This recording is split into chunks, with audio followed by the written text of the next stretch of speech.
All right, people. Welcome to the For the Record podcast with Mr. and Mrs. Record. Except today, there's no Mrs. Record here. This is a husband takeover. All right. And I got some special guests with me. All right. And people are going to be joining in. I'm going to be checking the comments as you're joining so that you can interact with us. But we're going to get straight into this. You can see from the title what the conversation's about. What's wrong with Christian men? Is there anything wrong with Christian men? We'll find out today. I'm going to bring in my husbands right now. Bam, bam, bam. The misters. Yeah. The husbands. How are you all doing, lads? Good, man. Good, Feeling bro. good. Thanks for having me on. Oh, you're absolutely welcome. It's a pleasure. Okay, I'm going to go around. I'm going to go around this way on my screen. And I'm going to say, introduce who you are, what you do, how long you've been married. So first person on my screen over there is Mr. Kernan. All right, guys. So my name is Imran. That's Imran Kirnon, Mr. Kernan. I am a musician / entrepreneur / anything to do with art. That's me. But yeah, I've been married for a year and 8 months. Boy, time's flying. I like it. Wow. All right, fantastic, Mr. Kernan. Okay, next we have Mr. Mundeke. You're muted, brother. Hello. Hello, everyone. Mr. Mundeke here, Ben Mundeke, proud husband of Nisi Mundeke. We have 2 months away from it being 5 years. Wow. Yeah. So it's gone quick, round the corner. Wow. 5 Was I meant to years. say anything else? Sorry. What you do as well. Who you are, what you do. Oh, what do I do? Insurance primarily. There's loads of fancy titles, but I try to keep people away from GoFundMe. I try to help people set up policies that actually pay out, advise people on pension, mortgages, all of that boring stuff, but very, very bluntly, because I'm in sales, but I hate it. So yeah, gives you a bit of an idea. And then all things God. I love God. I'm straight to the point with it. I don't like people having to trying to find different. No, call a spade a spade. It is what it is. Let's hold each other accountable. So this today is amazing. Right up my street. Right up your street, mate. Right up your street. And last but definitely not least, Mr. Matthews in the building. Wow. Yeah, so my name is Quason Matthews. Mr. Matthews. The Legend. Filmmaker, in a nutshell, I'll say filmmaker, anything visual, video production, filmmaker, director. And yeah, I guess I'm also an entrepreneur, I guess, because I've realized that's in my blood. I can't get away from building things, creating things. Nice. So yeah, and I've been married last week. Was it Friday? Yeah, last Friday. No, sorry, Monday marked 7 years. So me and the missus celebrated 7 years. Stretch. And we thank God. So yeah, it's a pleasure to be on here. And I do have a passion for sharing knowledge to other young men. I encourage them a lot to make the right decisions with the wife and the marriage and stuff like that. So this is perfect for me. This is great. I love this. Guys, if you're watching, I see there's 20 people on right now. Share this. I know I didn't tell anyone that we're actually going live, by the way. I wanted it to be a bit of a surprise because normally around this time we have an episode out, but this time we're going to have a live stream instead. So I just wanted you to see this live stream happening and be like, what's going on? So make sure you comment, stay engaged with us as we're communicating. We're talking about what's wrong with Christian men, basically. That's what we're going to be talking about. But before I get into that, quickly, I just want to ask you guys, what has marriage been teaching you? Let the man who just celebrated his anniversary go first. Good question. Do you know what? More than anything, it's been teaching me about how influential my position is as the man in the marriage. That's good. It's really, and God's really been, making it clear to me that, listen, you are the foundation of this whole operation. If you are not on point, all of this goes out the window. So it's really been reinforcing to me how important. Don't get me wrong, my wife's important as well, but in terms of God's order and design, I'm the key to this being successful, if that makes sense. So that's been the thing that's always been being reinforced. Is like, listen, stay in your position, take your position seriously, lead your family. You need to be the one that's closest to me more than everyone else. If your wife's not close to me, you have to be close to me.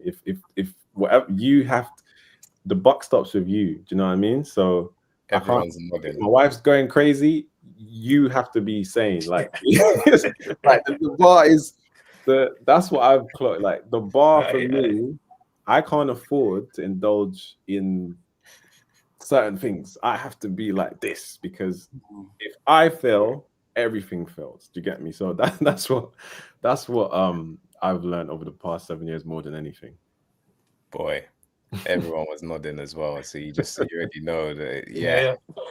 Yeah. Who wants to go next? I'll go next. What's marriage been teaching me?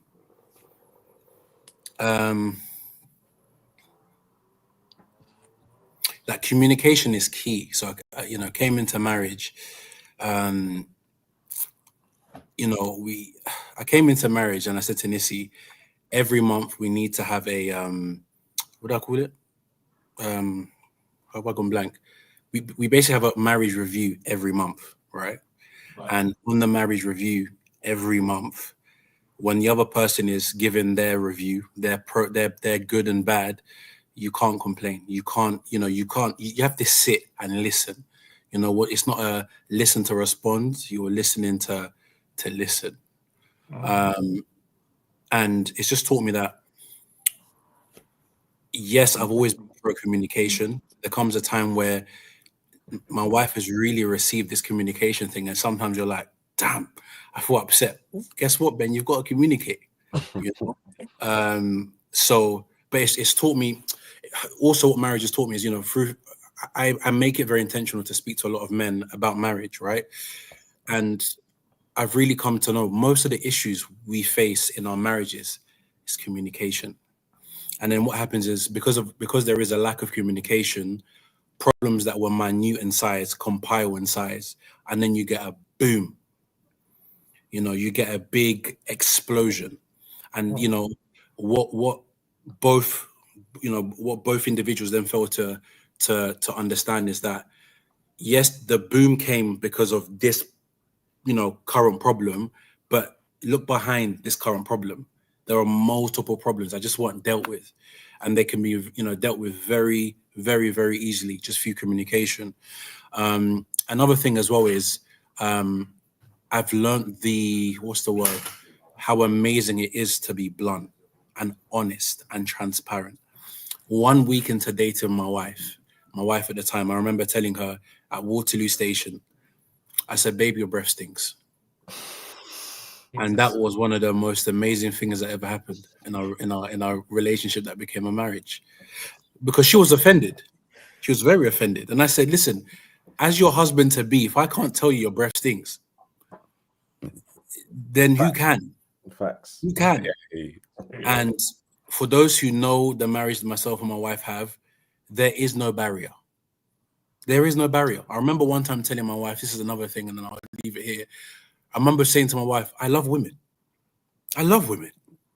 She looked at me like, what do you mean? I said, babe, I'm attracted to women. Now, of course, you are my woman. But I would be very naive to tell myself, oh, because I'm married, cheating is below. No, it's not. This is why you're seeing big men of God falling, because they've almost became naive. I remember I heard someone say there are certain men of God who reach a certain level that they can no longer cheat. I said, what do you mean by that? It's that kind of naivety that has people lost.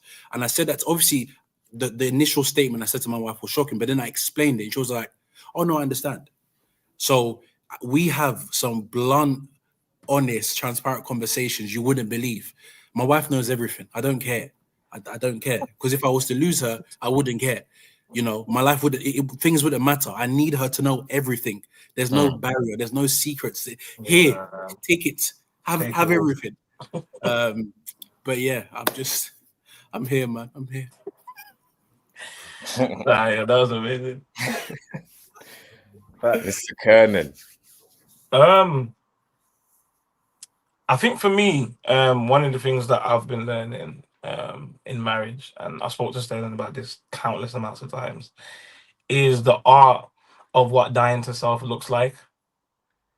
And learning, yeah, brother, and learning like how to do it in a healthy way. Because I tried, and bear in mind I'm only a year and 8 months in, yeah, and I've tried to do it a few ways prior to of recent, where I'm like, I reached somewhere where it's working. The first way I did it was hyper spiritual, you know, when you get to that phase, and I'm in there, but then I forget that I have to live this real life. And that was one of the most unhealthy ways for me to do it, because I said, Lord, kill my flesh, kill my flesh. That's me in my prayer room. And then in my actual awake time, when I'm still getting angry. Now, for those who know me from back in the day, I have a very short fuse. Short. And it doesn't take me much to get angry. But when I get angry, I stay angry for a while. Yeah. And I think learning the patience and learning the art of dying to self, it really gave me an example of what, even the tiny little small percentage of what Christ did on the cross. And that for me was the main thing, because I remember getting humbled in prayer, and the Lord told me, asked me a very blunt question, kind of like you, Mr. Mundeke. Asked me a blunt question, asked me, which one of me and you died first? So I'm like, huh? I'm like, I know, in my mind, I'm like, I know Jesus died first. You died for me first. He said, so what did you expect? That's good, man. I said, aye.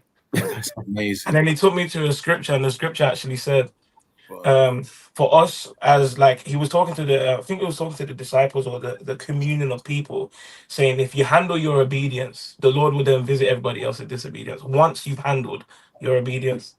So now I'm like, now I was in this space where I thought to myself, you know what, me and this hyper spiritual stuff isn't working. And you know what really helped me?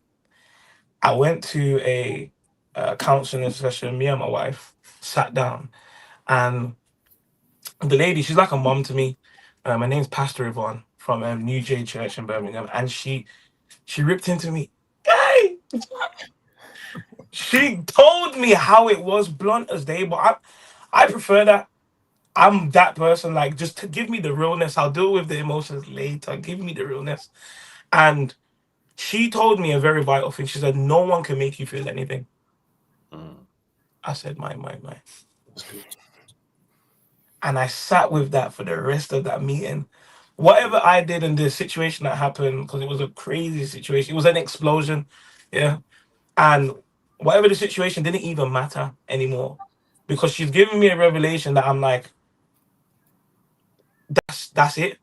This is where it's about. No one can affect. I can't keep thinking in my mind that just because she's done something, it's going to affect me, because of that's what I learned through trauma, being built up as a kid, and all these things. Like, there is a way and there's a space where, as you said as well, Quason Matthews, like, you have to. If somebody's going off in the house, I have to be sane. You get what I'm saying? If somebody's shouting, I have to. And where and this is my bottom line. My bottom line is, what is the fruit of the spirit? And I will check each one. It's like I have a flash in my head every now and again of what, if something's missing, I will account that as the devil. Because if it's something, it can't be missing. It has to be in the fullness of who the Holy Spirit is. So if there's something missing, I'm dashing it. Wow. Wow, this is already getting deep already. Yeah. That's the things that dying to self and all this. Boy, hey, getting deep.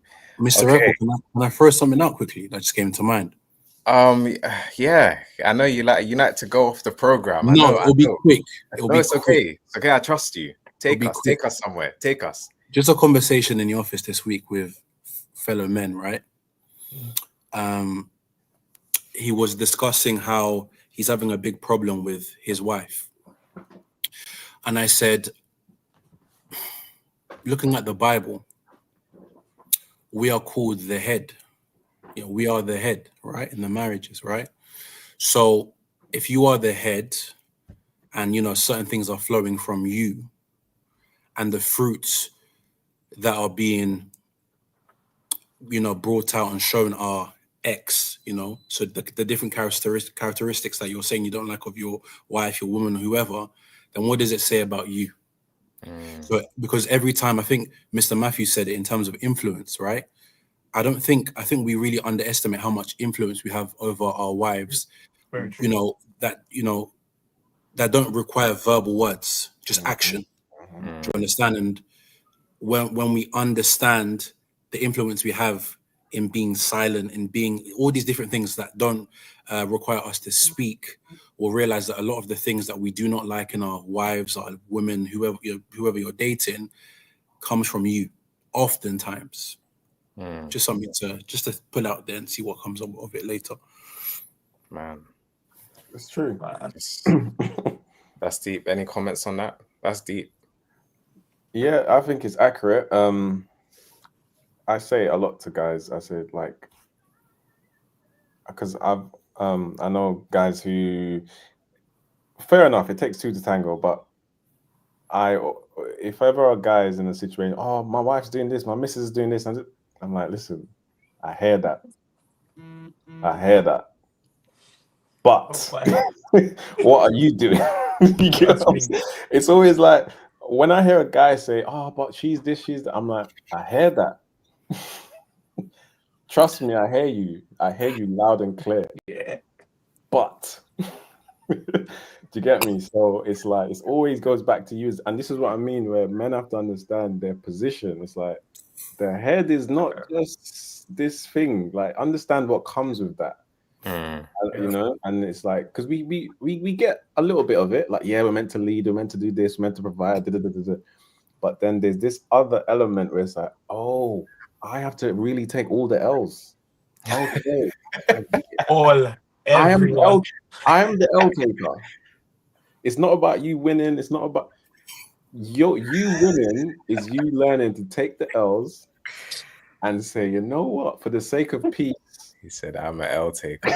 But the reason why men struggle is because we have pride, and ego. We don't like taking L's. We don't like taking L's. So it's almost counterproductive. It's like, hold on, I'm a guy. I want respect. I want this, but you're called to take all the like Christ died for the church. We forget that part. We forget. Boy. So it's like, remember your vows and remember what the word said. Like, you're called to get whipped. You're called to carry the cross. You are called to die. Do you get but me? the times are different. The times are different. It's 20. No. It's definitely not. So I always say, when a lot of problems can be solved if the men take accountability. And that doesn't excuse what women do. I'm not saying you just you put up with foolishness and but just always remember it starts with you. Because at the end of the day, if anything happens in that marriage, who are they looking at first? Yeah. Who's her parents looking at first? Who are they looking at? Or where was you? They're gonna say, okay, cool, that happened, but where was you? What did you do? So it's like we have to remember, is because sometimes we get it becomes normal. We're married now, we're accustomed to it, we get complacent. No, bro, you're at war all the time. And this is why men need to talk more and need to have spaces where they can talk, because as much as your wife's there, she will never understand the L's you have to take. You're taking L's she doesn't even know about unless you tell her. Like, you're protecting her from things. You're protecting your family from attacks and things that she's sleeping. She don't even know the battle you had today. So, but only another man can relate to it. So I'll leave it at that, innit? But yeah, Wow. I'll leave it at that. I feel Wow. like this is great therapy. Now, for real. 100%. For real. This is live therapy right now. Okay, lads. Okay, we kind of were segued into it a bit there. But so what's wrong with Christian men if there is something wrong with them? Are we 21st century men now? That I saw a video today that said men are no longer men anymore, and it showed a bunch of clips of women carrying all the bags and the man's hands were free. And then the next one where the woman was carrying one baby, one arm, the other baby in the other arm. The man was just walking around. And they showed like 5-6 different clips, and they were basically trying to say men are not men anymore, essentially. So my question to you is there something wrong with Christian men? Is it culture? Is it us as men? Is it the church? What is wrong with Christian men? If there is anything, you might say, nah, we're fine. I think there's things wrong with everybody. I think in terms of Christian men, I think in terms of the title, I think if I was to pick and say what's wrong with Christian men, I would say that some Christian men fail to include Christ in their Christian walk. I think like that is the biggest like gap that I've seen relationships have. I've seen countless men complaining day after day, but until they realize, hey, I have to die like Christ, which will end the whole argument. Because now you have a revelation that could actually lead you in the manner of, okay, you know what, I'm supposed to die to self. How do I manage this and that way? But I feel like a lot of the title Christian men, let's say, are just going forward with the title, but not actually having the credentials that comes with it. Oh, that's nice. If that makes sense. Because I've seen it across the board. And in fact, it's been recent. I've seen a few men, not necessarily close to me, but a few men talking about how their wife keeps doing this and their wife keeps doing that. And one of my statements to one of the guys was, I'm like, you are literally telling. One of the things that he was talking about, like how he can see like Jezebel working in his wife's life, yeah. And I said, now I'm gonna ask you a question. I said, did you go into prayer? He said, Pray. Yeah, imagine. So how did you recognize Jezebel and you surpass prayer? My guy, you've got it wrong. So I think that's the issue. The issue is there's a lot of talking of what we learn as kids, if that makes sense. Do you know what I mean? I think like being a boy is inevitable because of our parts, but being a man is actually your choice. Yeah. Wow. Man That says last bit you said is key because there's a lot of men that are still boys. Mhm. And that's the problem. Yeah. Because I remember there's a point in my life when I said, yeah, I actually need to grow up. I can't keep doing this childish stuff. And it says in the Bible, you know, when I was a child, I thought like a child, I did child. That there is a real transition moment when a boy has to decide it's time to be a man now. Yeah. And that is the commitment to accountability. And I think most men, we've seen it, you know, men that are like in their 50s, 40s, whatever, and they still have this young mind. It's like, rah, you're still doing that, you know? So, and I don't, maybe it's because they haven't had fathers around, mentors around, I don't know, but that excuse can only last for so long anyway. Like, you can't keep using that as an excuse, but, you know, there is a point when a boy must say, you know what, I now need to take up my cross and be a man. And when you decide to get married, that's another thing that you decide to step into. But I would say That's good. the number one thing I would say is lack of knowledge of knowing what it means to be a man, what it means. It's lack of knowledge, really, and understanding as well. Not even knowledge, it's more so the understanding, because the information's out there. Yeah. But it's like, but do you understand though? You know, and I think the biggest, because one thing I always say is like we're very good at being spiritual, and Jezebel and Delilah and all this stuff. we can do all that, but then when it comes to the practical day-to-day, like Mr. Mundeke said, communicating with your wife, learning how to tell her how you feel, you know, it's like, I didn't like when you did that because it made me feel like this, or you know, when this happens, like, these are the practical things that prayer won't help you with. You need to just face it on, you know, obviously you pray on that, but you still have to talk to her, you still have to engage with the situation, you know. And but I would say the number one thing I think it's a lack of knowledge and understanding of what does it mean to be a man of God in a marriage.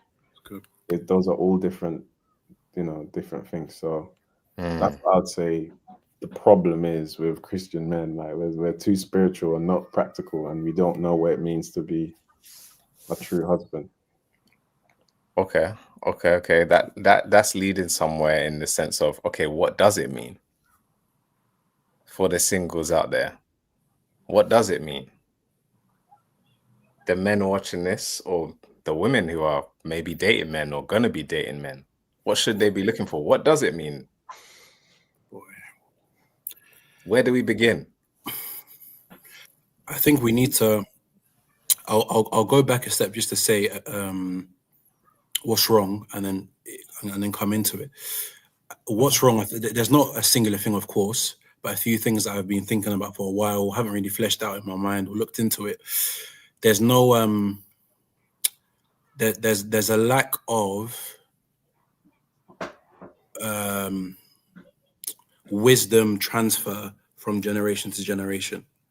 So if you look behind me, who do you see? And behind that person, who do you see? And behind that person, who do you see? Because yes, the Bible's always been there. The wisdom has always been flowing from the Bible. But I think we're lacking in the area of what does this look like, with action? You know, how does this actually tangibly play out, physically play out? How does it play out in real time?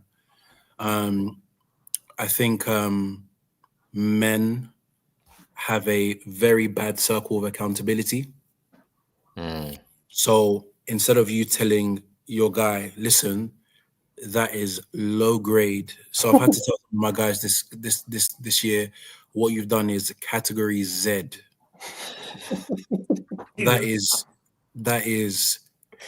That's below you. We lack that, just, but we're quick to be tough about things that don't even matter. And we're loud about it. So football, well, we're loud. Yeah. When it comes to, so I'll give you another, a very easy example. My guys know you've introduced me to your families, your children, etc. You see, if I hear I'm telling your wife, you have one day. You have one day. I don't play games, because if that's not the a foundation of what we have here, what do you then instruct me or advise me to do if I mess up? And what do you advise my children in my absence? And then another thing as well, I'd say a lot of men lack in the area of like a stable leader, a stable mentor, a stable father figure with a proven track record. And then a lot of men are just full of excuses. They're lazy. They're happy just staying in the position they are. Now, the second question, forgive me, Sterling, you said that segues into what do we need to do to change that, was it? Well, so Quason was saying a lot of men don't know what it even means to be a husband, to be a man, really. So so what does it mean? Obviously not everything, but something that comes to mind. Yeah, for me, I'm having to always when I give advice, I say, listen, this isn't the advice for Ben. This is Bible. Because again, we're in a day of age of culture versus Bible. Is it culture or is it Bible? Where are you? Let's stop, having one foot in and one foot out. We start off with in Ephesians, it talks about, loving your, the love you show your wife should be, it should be sacrificial, like what God did for the church. What does that mean? How are you? So how often are we men asking ourselves, how have I laid down my life today for my wife? Essentially, what did I do that made me uncomfortable today to make my wife comfortable? It's not having the most scriptures in the world or whatever. Can we just do basic stuff? So with me, I love the basic things. And again, when we have our reviews, Mr. Matthews said it, men are also not, we're lacking on both fronts. We're lacking on the doing front and also the explaining front, okay? So sometimes I'll say to my wife, so she loves flowers. There may be a time where I haven't got flowers in a long time and it'll come up. Later on, not in that moment because it's not fair, I will say, babe, just something that's come to mind is, what's my version of flowers? What's my version? And what that helps build is understanding.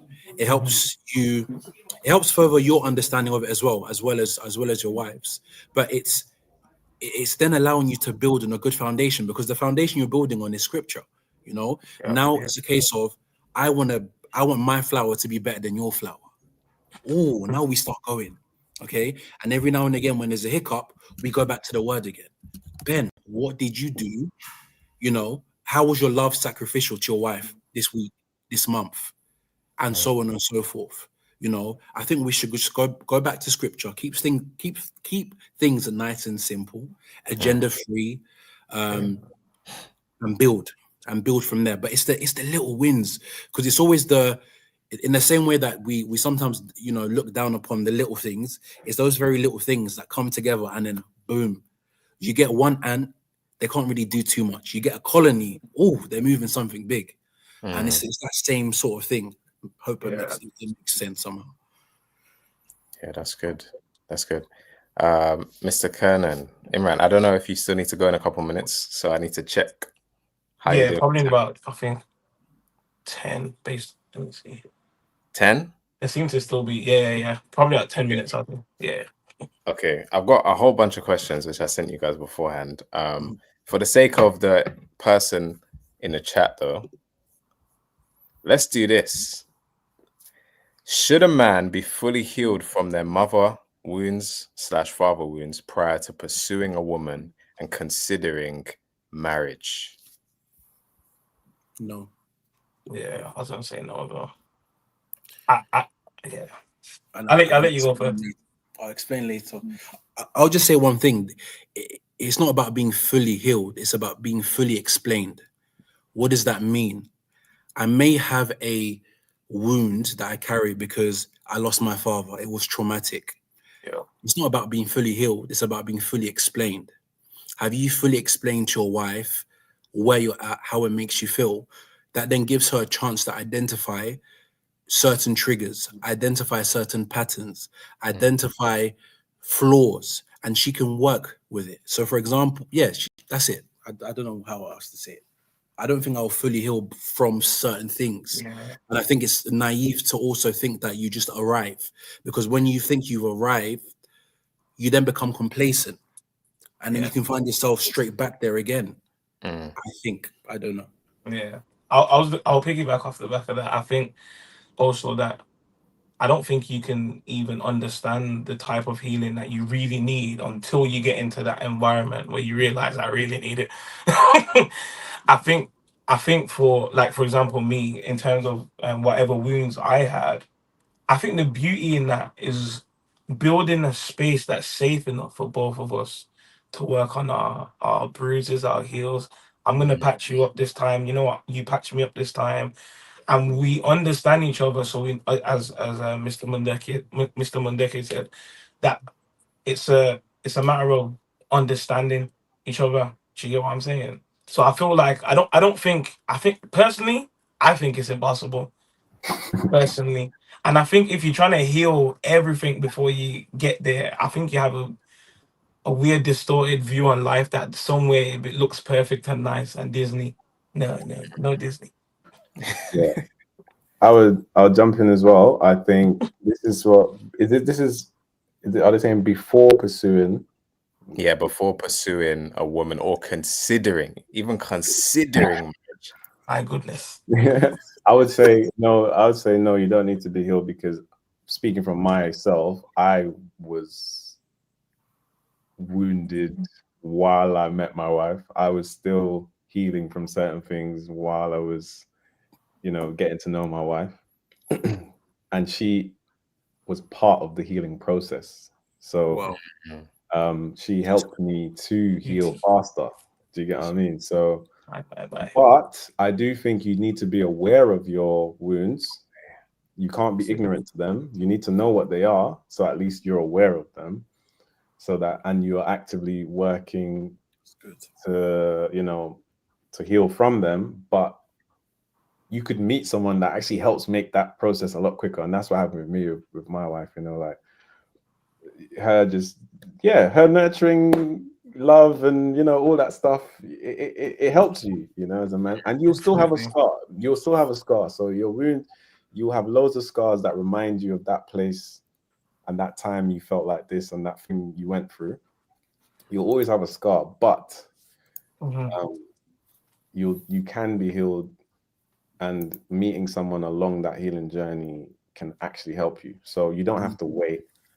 And when would you know if you're fully healed or not? Anyway, what has to happen to say, yep, you're fully healed now, you can go? You'll just never know. So you can use that as an excuse to wallow in your sorrows forever, and it's like there's no point. So you need to have the ability to go forward with your pain, and live. Life is painful, and it's like if every time you get hurt or something happens, you stop. It's like you need to quick, especially men. This is what I keep saying. You see, men, we don't have the privilege of just stopping and wallowing in our sorrows and feeling sorry for ourselves and we can't let other people do that. We don't have. Unfortunately, as much as I would love to. Oh God, I'd love to just lay in my bed and stay covered up all day. We don't have that privilege, unfortunately. Do you know what I mean? Because we're on the front lines, right? So if we're not in position, you know what I mean? So our breaks are very small. We might have a day or two. We might have a week max. But when you start going into like weeks on weeks on weeks on weeks, even the person you're with after, I'd be like, "Are you like, what's going on? Are you all right? Like, what's?" You know what I mean? So we don't have that privilege. So I think we have to quickly adapt and get accustomed to walking with our pain and healing as we go. And if you're blessed to find a partner, then they can actually help you along that process. I like what you said, that she's part of the healing process. A star. Wow. Amazing. Wow. A lot of women don't like to hear that though. They don't like the idea of having to be married to a quote unquote broken man. Well, they're not ready to be married anyway. Yeah. I was also gonna say as well, like the Bible actually gives evidence for it. I literally just quickly turn to it. It says, and people love the Proverbs 31 woman. But it says it says the heart of her husband safely trusts her, so he will have no lack of gain. Meaning that in that space, that means there's a space for the heart of the husband to trust his wife. Wow. And that is the healing process. Because what I learned, the more that I open up to my wife and we have a safe space, I'm able to just tell her like, yo, feeling a bit like 20% today. And you know me, I'm 100, but 20% is where I'm at today. And we'll work it through for the day. We'll talk about things. And after I've finished speaking, I realized, hold on, I've now got an extra boost. And I think this is where it comes, the statement comes that therefore they will lack nothing. Bro, I don't know where it comes from, but I've now been open with my wife. She's accepted what I've said, helped me, spoken to me, amazing words, encouraged me. Now let's go. Me, I'm using that. Whatever I came in here with, let's leave it there. And just to piggyback off that very quickly, this also links to women understanding their position and the influence they have on their husband, because a wife, the encouragement of a wife to their husband is like Gold, It's man. like I don't even know what that is. It's Liquid gold. you know what I mean? It's like that's all they need. The world could be against them, but your wife could say, "Nah, you can do this," or "I'm there," or once you know she's backing you, you're fine. It don't matter who's not. Right. Yeah, and that's where women need to understand as well the influence they have on their husbands. Like they can literally empower him or, pull him down. So it goes hand in hand. Can I piggyback off that? So this is the third piggyback. Mm. Listen, wow, you're both amazing. All three of you amazing. When we're talking about influence, one of our meetings recently, I said, I've come to realize my wife can make me do anything she wants. Anything. Anything. And there'll be times where, and it's so weird because I found myself saying to my wife, look, I'm not saying it in from a place of weird complex or whatever, but I know I would do anything to please my wife. Yeah. Now, at times where there may be an issue or where I might be defensive is the approach. The approach. What is her name? My wife showed me her. She is a Black woman, talk show therapist type woman. Does loads of families. Van something. Van. Come on. What's her name? Oh God. American older lady, like a Trish Goddard type age, and she sits down with families and she helps do healing and all of this stuff, right? Christian woman. But anyway, something Van something. Anyway, there was an episode where she sat down with a family. So that they've got together. The husband has a child from a previous marriage. They've then had their own children. She goes, I don't like how your son. I don't know. Essentially, what she wanted to say was, listen, I don't think you're displaying the right type of this and that for your son to emulate, whatever. But the way she went into the way she spoke to her husband was, I don't like the example that you're setting for your son. Oh, yes, I've seen it. You know what I'm talking about, the clip. Yeah, There's a clip. yeah. There's a very, very viral clip. And she goes, let me show you how a wife does it. She goes, honey, did you enjoy your food or whatever? She holds his hand. Babe, I married you because I saw the caliber of man that did it. Finished. It's done. What do you want me to do? Yeah. When? Wisdom. So I remember I was at Tunisia. I was like, babe, you know me, so I don't have some weird complex. But what I'm saying is, babe, at times I have 10,000 things ongoing in my head, and you just come with a final bullet, bow. Instead of clearing, erasing what's ongoing, presenting maybe some food. It could be anything. It could be Holy Spirit filled activities. Yeah. Then you come in with I'll do anything. I'll fly. I'll learn how to fly today. Today, and it's women are so powerful. Yeah. You see us being their head, that's nonsense. It's true. In real time, when a woman knows the power that she has, that oozes from her, Nissy can look at me sometimes and I'm like, I was like, stop looking at me. Why am I nervous at my big age? Am I all right? Influence. But it comes from knowing, as men, knowing who we are, knowing who you are, and as a woman, knowing who you are. Where'd you go? Bible. Yeah. Bible, read it and take it in. Don't read it to say, tick, I read the Bible today. No, read it so that you can leave and be like, oh, I took something away today. And then don't just know it. It becomes death if you don't act it out. Yeah, you have to apply it. You have to act it out. Apply it.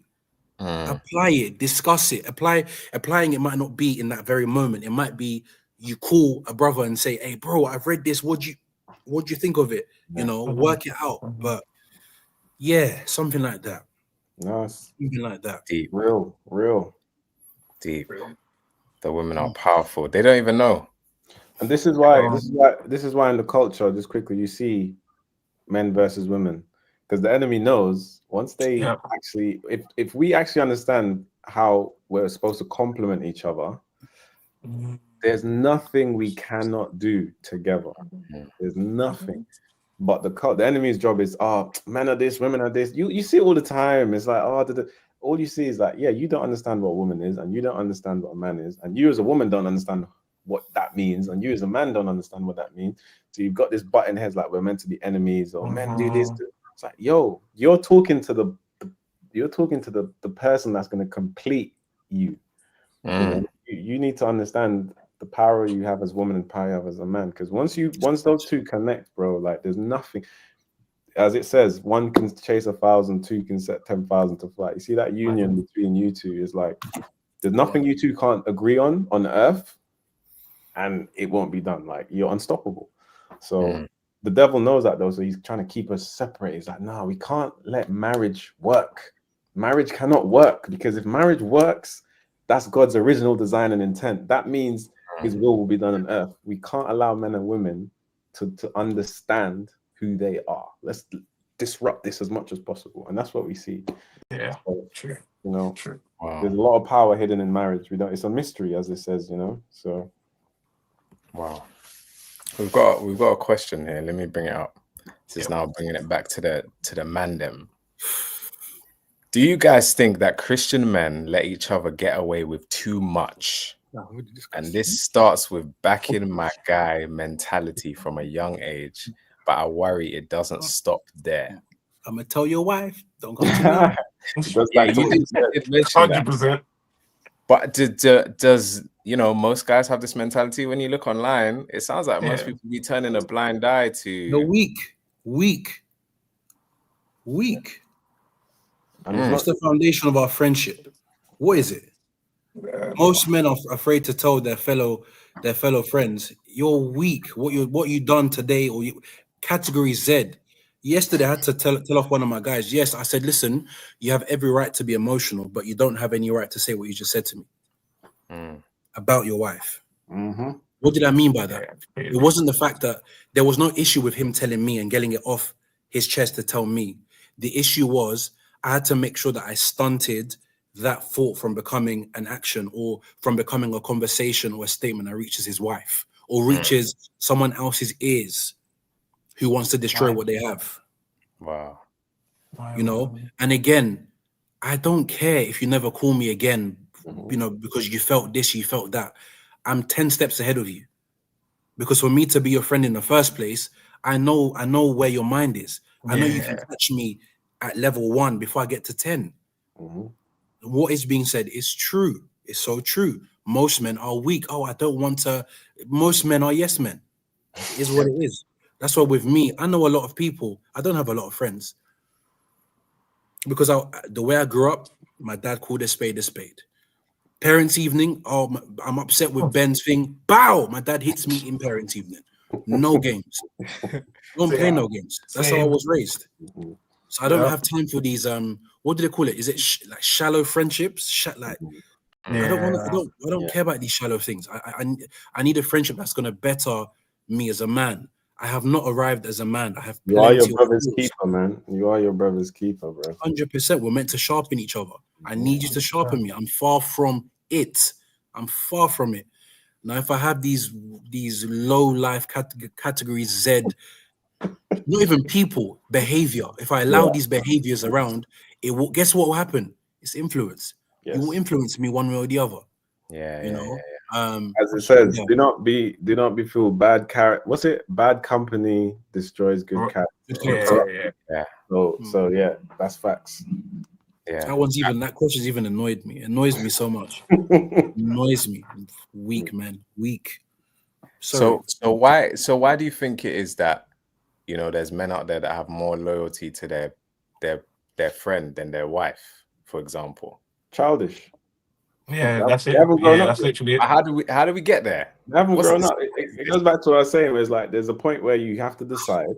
I'm angry. It's time to become a man, and most men are childish still. You prefer hanging out with the boys over the girl, over our misses, you know. And don't get me wrong, though. I remember going through the transition where you can't stay out late and not check in like you used to before. You can't just go somewhere and not be accountable. You have to be accountable to your partner. And this is even before we was married. Like, I'm checking in, like, yeah, I'm going to be here. Or I can't just, and it felt uncomfortable. Like, oh, right, I've got to check in with someone. Before I was just doing my own thing. No one could, but it's like, no, you're with someone now. You can't just, your time, when you're away from her, you better be doing something worthwhile, basically. You've got very little playtime outside of your time with your missus. Like, you can go out with your man, them cool, rare, tear, but after it gets past, you know when a man's married when he's looking at the time. Yeah, he's looking at the time, or he's sending a text. You know he's accountable. You get me? So he's a man that has places to be. You get me? And like what you said, Mr. Mundeke, is like I'm very extreme. I look at everything as like from a war standpoint. So I'm very much like, if I'm going to war, which I am daily as a man, I'm going to war. I need to be able to have generals around me that's like, this guy is not, he's someone I can trust. He's someone that will hold me accountable and I can hold him accountable. On the battlefield, you can't have a man that's just unstable in his ways and, you know, his character's not right. You need to be like, and like you said, because of that mindset, you end up with a handful of friends, like 5 if you're lucky. And you have to hold each other accountable, or else you might have a day where you might be weak. And if they're not there to give you the right advice, they can cause you to stumble and vice versa. So it's like, just on a battlefield, on a war, they're your brothers in arms. You need to depend on them. They need to depend on you. They need to be able to tell you anything and trust that, yeah, okay, cool. I know that this is going to be wise counsel. And I always tell people, stop talking to people who aren't married, who aren't in the battlefield, and get advice from. Why are you asking someone who hasn't got a successful relationship for advice? Like, it makes no sense. So, it's not just a Christian man thing. I just think it's men in general. Yeah, a lot of them haven't got to the point where they've said, "I'm going to cut off this childish behavior. Me now be a man," and that means dropping out the mandem. Sometimes the mandem are going on holiday to Ibiza and rare. You can't go, bro. It's time to focus on building your relationship, bro. Because we like women. It's a draw out for no reason. Stop acting like you're holier than thou. You will get lost quickly, swept up. Quick. You that's not even praying. You want to be going to Ibiza to fight the devils out there. You're not even praying. You remember earlier on we said pray. You're not praying. You want to go fight them in Ibiza. Yo, that is so true. I was literally, you know what's so crazy as well, yeah? I feel, I think it was the other day, probably like a month ago, in fact, actually, and I was writing a song, and usually when I write songs, like I put the melody together first and then get some lyrics. Now, lyrics are flowing to me, and one of the things that came out, which I know it's from the Holy Spirit, is being a Christian or being a man of God is not necessary, or being anointed is not so, oh, I'm so anointed I can go to this place. It's knowing I'm anointed so I can't go to this place. I can't go. Yes. Wisdom. That's good, man. Yeah. And I literally, when I sat, I was just gonna say, some battles are not even worth engaging in. Just don't run off your life. Yeah, man. But it's fine. The men will tell themselves, I just love my wife. We know you love your wife. We know. So it doesn't matter. On TikTok, I asked this question. Men, what's your secret to not cheat? Give me a secret. Give me something that you do to ensure you don't cheat. The fact that you're asking this question already shows that you're... I said, okay. All I was replying was, if that is your takeaway from my question, bless you. But it shows the reason why I asked that question is it's a craft. It is a skill not to cheat. Yeah. What do I mean by that? People are so easy to react. Ask me, what do I mean by that? It's so easy to cheat. Therefore, if you're not cheating, there is a reason. Can you explain? There's no transfer of wisdom amongst men. And when I mean there isn't, I'm not saying every man, I'm just talking in general. There are, you know, and I took the question from Kev on stage, right? And one of the things he said, Mr. Matthews just said it, there comes a time when you're out, you're like, listen, I gotta go home. I've got to go home. That you know it. Oh no, time for me to go. It might be your eyes maybe start wondering. Time to go home. You know, or there comes a time where you can't be speaking to certain people on the phone. This is outside hours, not and there is no business hours. There's just, you know, as a man, this is wrong. You know, and the way you know is if your wife was to walk into that room right now, right then and there, how would you say? Well, one of my things is every phone conversation I have and I've always had is always on speaker. Always on speaker. To the point now, it's weird for me not to it's weird for me to have a call not on speaker. You know, one of my things is you see me. If you see Ben out and I'm not with my wife, there's a problem, or something clashed. I prefer to be with my wife. I prefer to be with my wife. Safer, man. Because then it means I can then stay out longer. It means that I don't have to be one. No. It's fine. Yeah. If people are coming in the room, my wife will come. Yeah, don't worry. What do you want me to do for you, honey? You want me to dance? Yeah, go do. You know. Yeah. It's a skill and it is a craft because I'm not stronger than whoever. And just final point to throw in there is when I clocked Solomon, the wisest man, how he messed up. Boy. And I said, yo, I'm nowhere near the wisest man. So I don't stand a chance. If he's so wise and he had how many, like 700 wives, and how much? Yeah. I'm like, and that's in the Bible there to show us an example. Like, men, hello, don't think you're too smart. Don't think you're so wise. Don't think you're so holy. Don't think it's just an innate appetite that's within us that we need to. It's appetite of the flesh, ultimately, that we need to be able to subdue. And it will be foolish to think that you're not susceptible. Foolish. And that's when you fall, when you think you're too high. As it says, pride comes before the fall. That's prideful to be like, I'll never cheat on my wife. Come on, man's good. Nah, bro. Understand that you're weak. Understand that your flesh is weak. That's wisdom to understand that. Don't be afraid to say, yeah, I'm a man, I'm weak. Like I probably will cheat if the conditions are right. But my job is to make sure those conditions are not right. Conditions never right.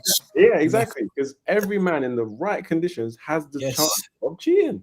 Yes. But you have to be wise to not allow yourself to get into that.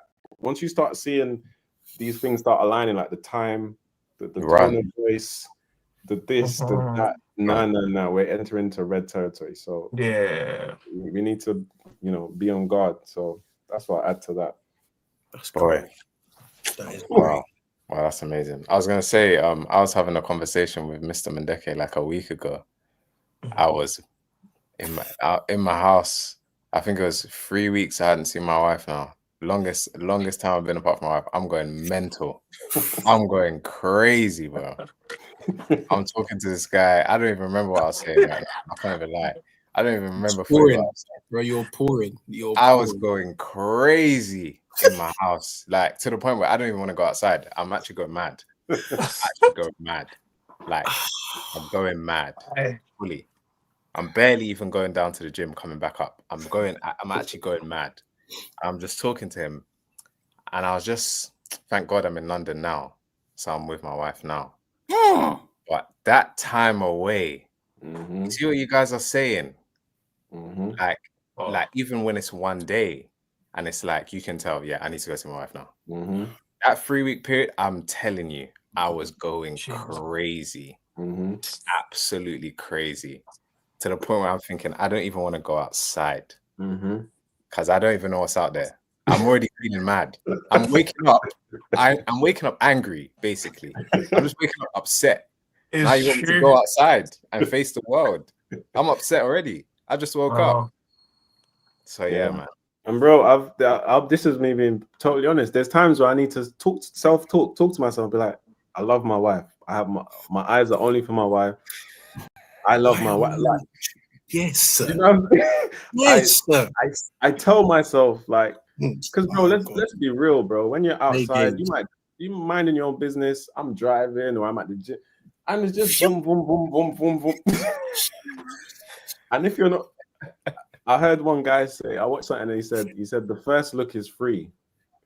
The first look is free because you can't avoid seeing what you see in it. But the second look, that one can be dangerous. And it's like, especially in this sexualized culture, men, look around us at all the people who are falling. It's always sexual immorality related.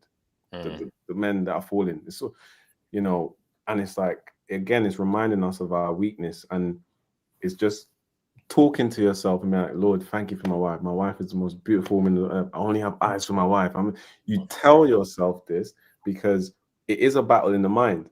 And if you don't make these confessions and speak the opposite of what's happening, if you just wonder, keep quiet, and because the devil wants you to keep your mouth closed, innit? You keep quiet and just let it play out. No, you have to That's real. speak in it. So, and I find myself doing that sometimes. I'm like, I love my wife, you know. Yo, trust me. You're speaking. Some people would hear that and say, what's this guy talking about? He needs to tell himself he loves his wife. Bro. But as husbands, we're hearing you and we're saying, I understand exactly what you're saying. I get it 100%. That's wisdom. That's real wisdom. It is. Because listen, if you wake up in the morning, your wife's done something that's just it's just bothered you. Now you have to go and face the day.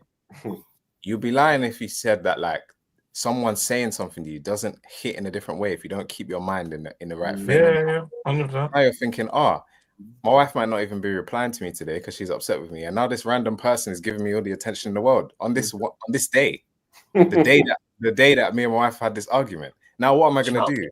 Am I going to entertain this random woman who's giving me all this attention, or am I going to set my mind on this person, even though she's upset with me, even though I might be upset with her, and the communication is not feeling good right now? Am I going to set my mind there, or am I going to give this attention to this random woman? Sure. It's the same way you're meant to, little thing, other scriptures, the same way you meditate on them and repeat them, like the Lord shall supply all my needs. A man who finds a good thing has obtained favor from. Same way how you would recite those things to yourself with your missus, especially men in lust and all this type of things. If you find yourself in that, you have to recite that to yourself. I love my wife. This is the one I've chosen. So and that's the practical part. That's the practical part. You know when you say the practical, how do you do it? That's how you do it. In the midst of the battle, one of the tools is to speak the word to yourself, bro. Because if you stay quiet, it makes it hard. And I've noticed when like we said before, when you talk to your wife about stuff, or you even just vocalize something, even to yourself, it helps, So that's what it does. Don't stay quiet. Can I just add something on there as well? Again, just off the back of what Sterling was saying, and it brings me back to a time where, coming into marriage, our setup was different. Was an interesting one where I married a virgin. I married as in I was the virgin. I came into marriage as a virgin, and it presented a situation for myself and my wife. We'd been together 5 years, no sex, no nothing. So we're coming into this thing, and it's like we're both like, okay, let's see how this goes, because all we've ever been told is no sex, no sex, no sex, no sex, no sex. And all of a sudden, have sex. Okay, from what I've heard, what I've seen, this doesn't usually end well, because you've been told don't have sex, now you can. It gets kind of weird. And I remember coming to a point where I was like, the kind of things we spoke about in counseling and this about sex, how it's playing out isn't right. And I was like, there's a problem here, but this is Mr. Communication, right? We need to communicate about everything. But when it came to this particular area, I was like, I don't know how I feel. Not how I feel. I know how I felt. And I know, for example, Sterling saying the anger, I know how I was feeling, but I didn't know how to explain myself and explain how I was feeling without feeling like I was being forceful. Does that make sense? And I had to come to a place to realize and say, look, you can't be 1 foot in and 1 foot out with communication. You see, when it comes to this area of men falling, it's probably one of the biggest problems, issues men will face in life. You never arrive in this area. But the biggest issue we also face is, as much as we complain that women may nag and complain a lot, another area that they're stronger than us. So another area that I believe that they're stronger than us is in the area of freeing themselves from a burden. Your leg may be hanging off and you may be half dead, but your wife will tell you how she feels. As men, we need to speak. There will be times I will tell my wife, there will be times where I've said to my wife, listen, the allocation of services this month has not been adequate. It hasn't been adequate. In fact, from this day moving forward, in the same way, and it's not tit for tat, but it's just giving an example. In the same way, you may say, look, Ben, the frequency of flowers hasn't been enough. Yes, the frequency needs to upgrade. And you know what Nisi did? What's the number? How frequent? It needs to be that blunt sometimes.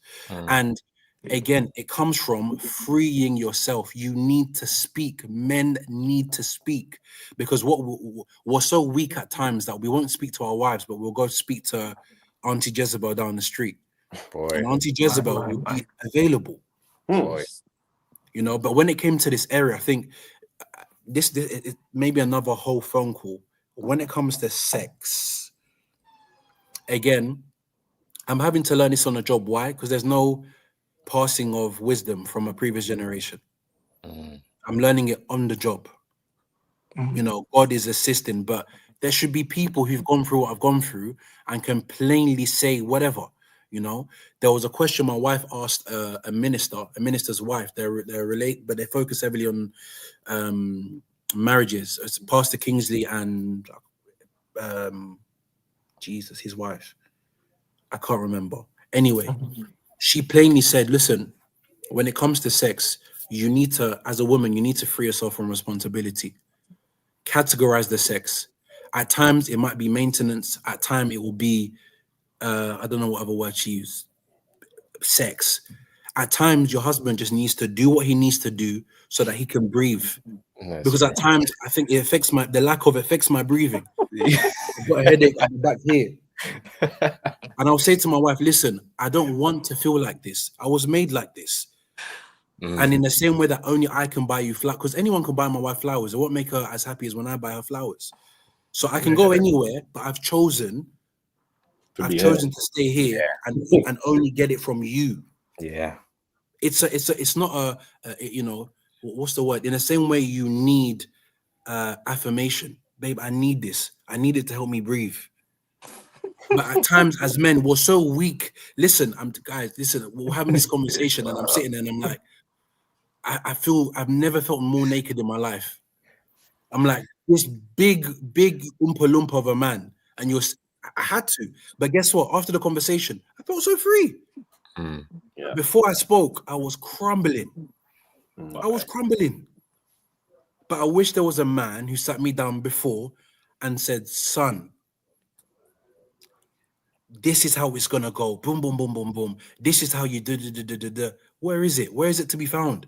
But instead we're dealing with people who are so hyper-inflated with their titles, they don't even have time. They want to be worshipped before they give any wisdom. Doesn't make sense. There's no passing on of anything. But yeah, you can tell this area. But nice. But it's good. It's helped us really. It's helped me and my wife be so close. There's just no secret. There's nothing. Tell my wife whatever. She'll say, I know. With me, I don't know. That's cool, man. Sorry for the rant. No, big facts. I love this stuff. I'll be here until tomorrow. We need to do another one because we're in closing time now, brothers. We're in closing time. Imagine I made it. This is the home stretch now. So final question for all of you guys, just to kind of summarize everything we spoke about. I guess we touched on a lot of different topics as a whole. If you could reflect on your own life, single you, now married, let's say there's a single guy who's watching this.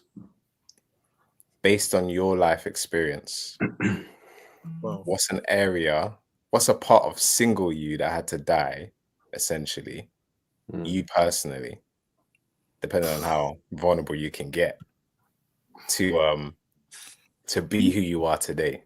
So that guy, some guy who might be listening to this, can relate to your story and say, yeah, I need to fix that. You know what? I'll go first. I think for me, one of the main things when I was single, I hated being wrong or feeling like I've done something wrong. I feel like, and that obviously in a nutshell is pride for the single men listening. Like hearing that I'm in the wrong, or I'm the lesser, or I'm not getting it right is like the worst thing. So I stayed away from a lot of the healing process prior, if that makes sense. I think that also led to me hanging around the wrong people as well, which then leads onto a whole nother thing. But the main thing was I did not want to hear that I had something to work on. That was like an embarrassment to me. Because in my head I'm thinking, wait, what? And I came in and finding out that I've got all these things wrong. I'm thinking, yo, what do you mean? I'm good. I feel like I'm near enough perfect. What are you trying to say? But that's pride. Do you get what I'm saying? And you know what it is? Upon therapy, yeah, I started realizing it comes from getting told well done too much. And I was watching a few videos with there's a lady on Instagram, and she works with kids, and you know what she said? She said that rather than telling them well done all the time, ask them how it made them feel. So what that creates, it creates a thing in the child's brain. I don't know what it's called, but what it basically does effectively, it teaches the child to do it for what they want to do it for, rather than being told well done. Because then now when I've grown up, after all my well done's hearing that's not good. What do you mean? Me? No, I'm good. So I think that for me was one of the biggest things, and it took like boot camp. I'm talking like 12 weeks boot camp. It took 2 years therapy just for that to shake off. And you know what's so crazy? After all of that shook off, I was able to worship in church, but that's another story. Wow. Wow. Trust me. Wow. So pride. That's essentially pride. Pride. Yeah. Not feeling like you're that guy. So how can you tell me that there's something wrong with me? Yeah. Imagine.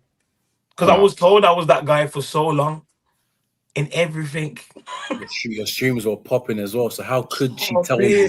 How could she come and tell you? And imagine you're making all over UK. Imagine my voice is all over UK and what I'm saying is wrong. Ow. Pride is strange. Oh my. Yeah. Mad. I would say what helped me, what marked the change for me was it was a breakup which forced me to reset, and it was more so my heart was broken, I should say. So I'm not obsessed, and then it didn't work out, and then my heart was broken. So I, by force, had to face what that meant, and I had to rebuild myself. And what helped me to rebuild was during that time, and I was expecting a baby on the way as well. So imagine you've broken up with this person, you got your first child on the way. My mindset's always like, yo, when I get married, whoever I have a baby with, that's gonna be my wife. But it wasn't gonna be that. So I now had to deal with this reality of that, while still having to show up to work and do my video productions. Yo, what you saying, man? You good? Fighting that battle. No one knows what I'm fighting. But what helped me during that period, and knowing I'm about to become a dad, I just had to learn everything it meant. What does it mean to be a man by God's standard? What does it mean to be a father? And I had like this intensive 9 months crash course because my baby's coming in 9 months, bro. Wow. So 9 months crash course, force feeding what all of that means. and while healing and all this stuff, then meeting my wife to be at the time during that process, all at the same time, all this is happening. So I expected a baby in the way. I told her about that, obviously. And she's like, it's cool. But then me internally, so I had to learn what it meant to be a man, and that changed my life. So I think after going through that, part of me is like, every guy should go through breakup slightly, you know, a heartbreak slightly, because the way it destroys who you thought you was, it obliterates who you thought you was. Like, you thought you was that guy. And then you get rejected, and then everything shatters. And it's like, raw, who am I then? You know, and I think that reset helped me because I had to rebuild from that. And now, and because of that, it really made me understand, oh, wow, this is what it means to be a man. This is what it means to be a husband. This is what it means. Okay. Right. It doesn't matter if my wife's going mad. It comes back to me. It doesn't matter. Everything points back to me. It's like, you're the foundation of the family. You're the source. I got a video on my Instagram called Dad. I think it's Dad. And it talks about me being the source for my children. Like, they come from me. Their identity comes from me, you know, and understanding that. And yes, their mother is part of them, but when they look at their dad, their father, and what father means, as in your supply, your source, all these things, I'm like, wow, I'm a father. I carry seed. And you learn how powerful you are as a man. And I think that's what excited me. Is like, is this what God's called me to be? You know, and then once you realize that, it's now accepting it and operating in your position. And I think every man needs to understand what it means to be a man. If you don't know what it means to be a man, everything else will fail, or you'll have a hard time. You know, what does it mean to be a man? Even with your parents, what does that mean to be a son? Like, how should you? Because it's mad how it just transfer everything. And now I can see that, yeah, I'm making my parents proud. Even my in-laws, it's like, yeah, I'm representing my family to my in-laws. Wow. My wife, I'm representing, because we have to wear so many hats, women too, but we wear many hats, you know what I mean? And I'm in a family where a lot of the men didn't step into their position. So now I'm like maybe first one to really carry that. So, and I'm the eldest in my family as well on top of that. So it's like, I'm like, wow. So, and it's amazing because through me living this out, it's also pointing people to Christ ultimately. Woo! Ultimately, they're gonna look, they know what I stand for, they know what I'm about, they know I'm a believer, and then they see me actually living it out, and then they're like, bro, something's different about it. Like, oh, he's a believer. No, but he really is a believer. Like, he really does believe and follow it. Do you know what I mean? So that's why it's so important that men not only understand who they are, but really live it and take on the mantle. Yes, it comes with all types of other challenges and whatnot, but without that understanding, it's like you're living below what you're meant to be. And I believe in the culture, if all men understood who they are, the standards of the culture raises. And even women, they'll follow, because they'll be like, rah, these men don't sign up. They don't subscribe to OnlyFans. These men aren't, their standards are not that. Who's funding all these things? It's the men funding it. So if the men fix up, that business goes out of business straight away. Women can't sell nothing because the men don't want to hear Matthews, you're opening up more conversations, and it's mad. Men are complaining about things that women do, but we're allowing them. We set the standard. That's my point. We set the standard because that's how God designed it. Not because we want to. It's just how God made the thing operate. So the men, when the culture's acting up, there's definitely an issue with the men. And so what I'll say is men need to learn what that means. And us as men in this new generation, when we have our kids, it's on us to know, because we know better now. Do you know what I mean? When we have a son, it's up to us. We are the generation that shifts all of that. You see our parents and all them lot, thank God for them. They did their best. We now know more, and it's on us now to implement it. So I would say, I'm so passionate about telling men, listen, you're a king. Wake up, put on your crown, bro. The throne is there. Put on your crown. Don't be acting below your standards, like you're saying, bro. Like, and us holding each other accountable. So, in a nutshell, we need to understand who we are, and the churches need to really be open to have conversations about these things as well, and not shy away from these serious conversations. and we need to do more stuff like this, because I think we're in this content age. We're in the content age now, so it's like we can talk, we can tell them, you know what I mean, and get the word out, because there's no way we can be quiet about this. So that's my little 2 pence to add in there.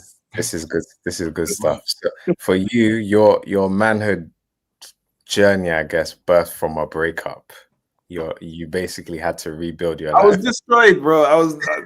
I was dead.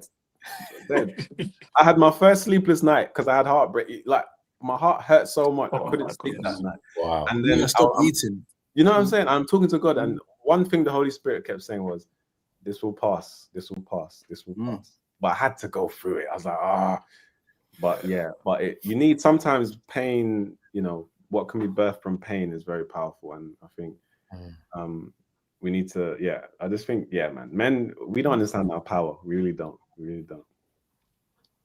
Wow. I think. Wow. Mr. Marwan, quickly. Mr. Mundeke, your wife is being accused of trying to hit on married men. Michelle, my wife. Nissy's my wife. Don't worry, Michelle. Don't worry. She's winding you up. I think you've both said something very key, and I think you both mentioned something had to die or death in what you spoke about, right?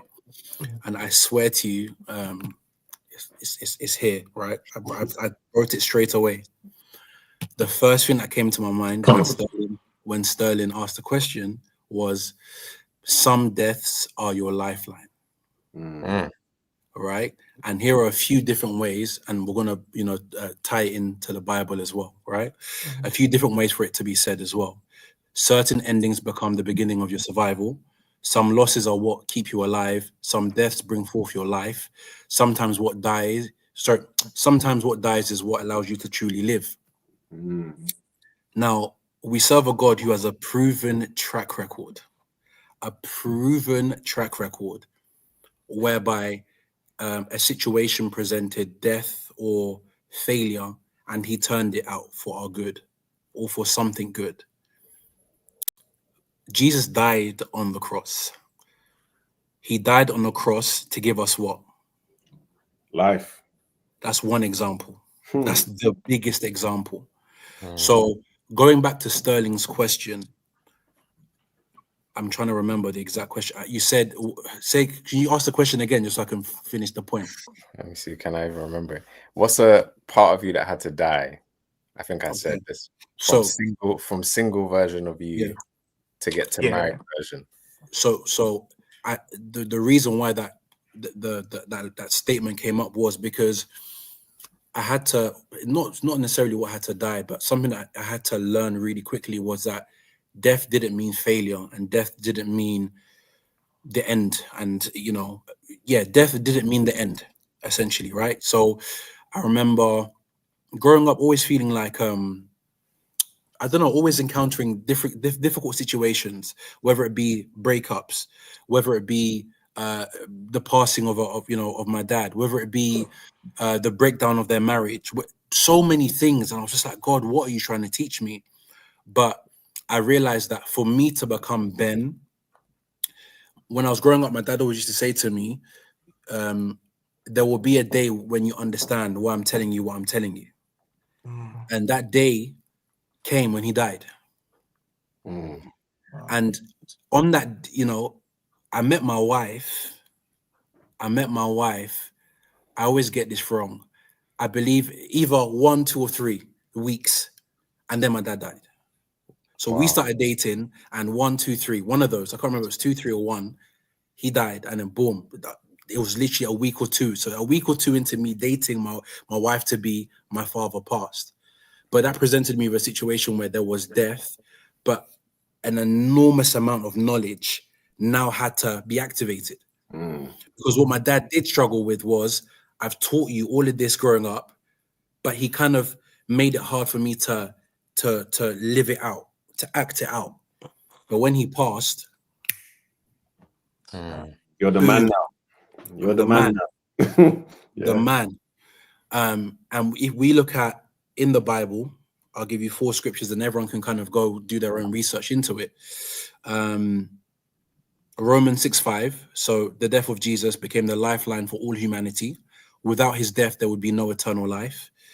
Galatians 2:20. Spiritual death to old self gives way to new life empowered by Christ.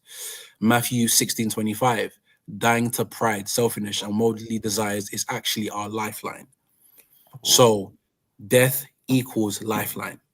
Certain things must die. There are seasons where things fall off, business deals fail, different things fail, but they fail so that you can live. Because some of the things we're praying for, we don't realize that it's the very detriment. It will be the very detriment of us. Something like that. Now make sense of what I said. Voila, boom. That's deep, man. Death. You know what? Can I add on that as well quickly? I think what you said kind of led back to something that I was teaching on a while back at church, which was that death it was never the end. Like us who follow the pattern of Christ, from time we die, there is a resurrection coming. That it has to be that way. And I think because when everybody's begging for revival, but no one's willing to die. Woo! Go back. Go back. Go back. Go back. Woo! For the record. Wow. That was the truth. The prerequisite for revival is to die. You can't revive something that hasn't died. Wow. And then when it comes to marriage, I think God is very strategic. We get married at an altar, and I always say that the altar is just another place without a sacrifice on it. But then furthermore, then this is definitely always been about sacrifices. Whoa, slow down. Wow, now it's the end. Now you start preaching now. Damn. The Lord is flowing.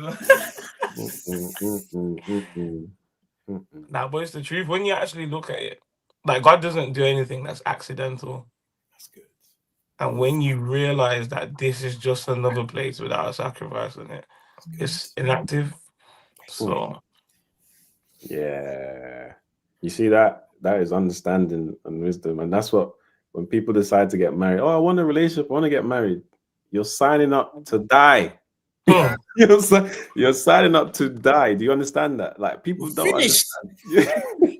So it's true though. It's true. And you say it till death do us part, but that's literally. true. But you're signing up to die, bro. Like, Man. yeah. That is good. Mr. Record, give us your one. Uh-huh. Yeah, Right, I don't even remember what my question was now. My drive home today, I'm just gonna be thinking. Imran has just thrown me. Imran's just thrown me. I don't even know what I'm talking about anymore. The question that you asked was, what was the thing that you had to like kind of put down in comparison to you being single to being married? That was the first thing, and then we piggybacked to the final. I hated confrontation. I hated it. It's a big one. I grew up where there was no point. Everybody else wanted to fight more than me. I couldn't be bothered. So I got to a point where I'm like, what's the point of saying anything to you when basically you're just going to get more upset? It's going to make it worse. What's the point of talking here? So got into a relationship with my wife. If you know my wife is a speaker. My wife is a speaker. My wife loves to talk, and not just when it comes to speaking life in on the stage, but also now when it comes to problems. My wife loves to communicate, and I was not on it, man. I really wasn't on it, and I had to learn, and I'm still learning, but I'm way better than I was. I had to learn to say, listen, this isn't right. This isn't right. I'm struggling here. I don't like when you do this. And there was a moment in our relationship before we were married where I actually had to sit her down and be like, if this continues, I cannot marry you. I'm so sorry. But I had to tell her, this is a deal breaker for me, what you're doing. And if we can't get past this, I cannot marry you. I understand we've been talking about marriage. I understand We've been talking about getting engaged and doing all the rest of it. But if this does not change, I'm so sorry. I cannot. And it took me a long time of going through whatever and tossing and turning inside of myself to even be able to say something like that. Because in my head for a long time, it was just like, what's the point of saying anything? It's not going to get me anywhere. It's pointless. It's pointless. That was my belief. It's completely pointless. And that part of me has had to die. Maybe it's still dying in some ways. For me to be the husband I am and continue to progress as a husband. And that was Adam's problem. He didn't say to Eve no. He didn't speak. That was his problem, and that is what we can't afford to not do. When we see problems, we have to be the ones to vocalize it, even when it's hard. It's very important. Yeah, for sure. Yes, because you'll be in surgery, your wife will tell you, babe, can we talk?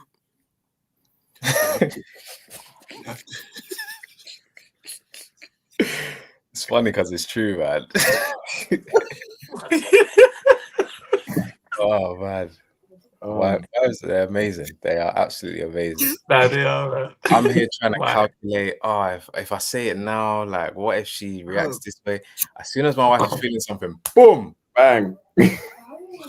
No, it's not even that, Sterling. It's the MOTs due, rent, this client failed, you're chasing an invoice, your grandma back home has said you need to send some money. Hey.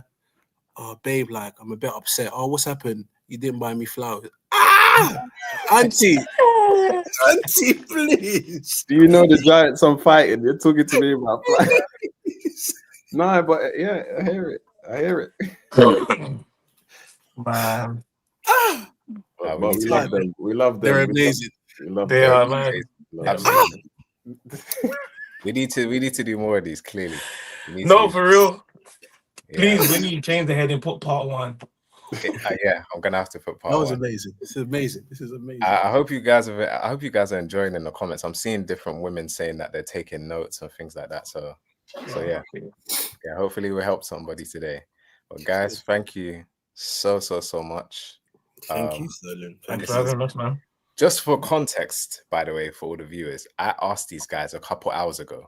Like, this was not planned.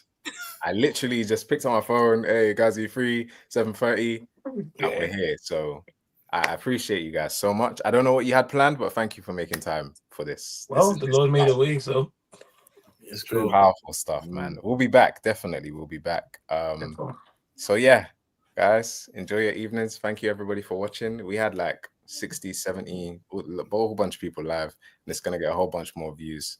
So I'm excited for that. We'll see you guys next time, man. We're out of here. Thank you. Peace.